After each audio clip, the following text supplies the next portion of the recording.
കർത്തൃനാമത്തിൽ ഏവർക്കും സ്നേഹ വന്ദനം. മർക്കോസ് എഴുതിയ സുവിശേഷം 11-ാം അധ്യായം 25-ാം വാക്യം. നിങ്ങൾ പ്രാർത്ഥിപ്പാൻ നിൽക്കുമ്പോൾ സ്വർഗസ്ഥനായ നിങ്ങളുടെ പിതാവ് നിങ്ങളുടെ പിഴകളെയും ക്ഷമിക്കേണ്ടതിന് നിങ്ങൾക്ക് ആരോടെങ്കിലും വല്ലതുമുണ്ടെങ്കിൽ അവനോട് ക്ഷമിപ്പിൻ. ഈ വേദഭാഗത്തെ പ്രാർത്ഥിപ്പാൻ നിൽക്കുമ്പോൾ എന്നത് പ്രാർത്ഥനയിലെ ദേഹഭാവം മറ്റൊന്നിനേക്കാൾ മെച്ചമാണെന്ന് കാണിക്കുവാനല്ല, നിന്നോ ഇരുന്നോ മുട്ടുകുത്തിയോ പ്രാർത്ഥിക്കാവുന്നതാണ്. പ്രാർത്ഥനയോട് ബന്ധപ്പെട്ടാണ് യേശു കർത്താവ് ഇത് പറയുന്നതിനാൽ പ്രാർത്ഥനയിൽ ഉണ്ടായിരിക്കേണ്ട നില തന്നെയാണ് സൂചിപ്പിക്കുന്നത്. പ്രാർത്ഥിക്കുന്ന വ്യക്തി യാതൊരുവനോടും കയ്പോ നീരസമോ വെച്ചുകൊണ്ടിരിക്കരുത്.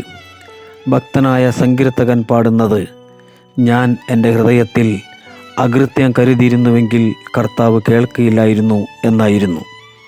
66-ാം സങ്കീർത്തനം 18-ാം വാക്യം. ക്ഷമാശീലം സ്നേഹത്തിൻ്റെ ഉരകല്ല് തന്നെയാണ്. വിശ്വാസികളെ, നമ്മുടെ പ്രാർത്ഥന സ്വർഗം സ്വീകരിക്കണമെങ്കിൽ നാം അന്യോന്യം ക്ഷമിക്കുന്നവരായിരിക്കണം. ദൈവം ക്രിസ്തുവിൽ നമ്മോട് ക്ഷമിച്ചുവെങ്കിൽ നമ്മിലും അതുണ്ടാകണം.